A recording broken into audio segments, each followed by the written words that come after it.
For example, the case in France, a judge somewhere in rural areas of France, one of the village judges somewhere,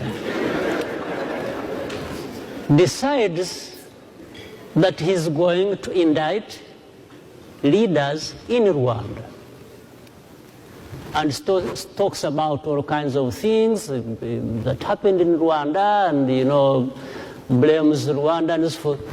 At the same time, there is a bad history between us where actually during the genocide, there are many things that happened that involved some people from France.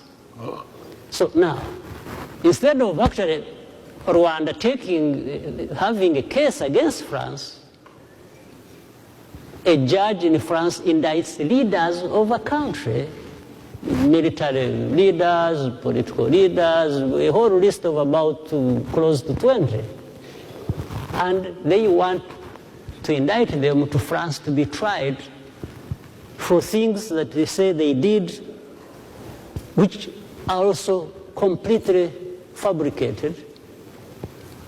But because of that bad history we have had, they wanted to do that. And we said, this is not possible. We said, if you are doing that, and they called it universal jurisdiction that give the powers to these judges. And we said, okay, if actually your judges have powers to do that, to indict people in Rwanda or elsewhere and take them to the courts in France, if it is universal, then our judges should have the authority to actually indict your people and bring them to the courts of law. So the question therefore was, how does it become universal when it is just one way?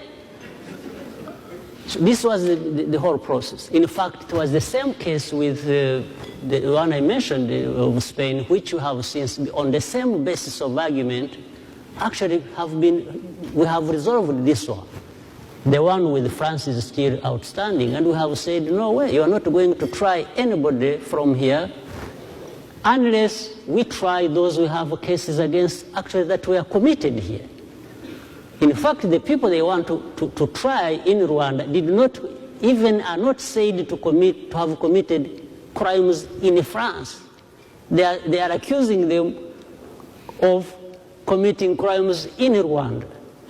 So how about those of your country that actually committed crimes in my own country that you don't allow me to try?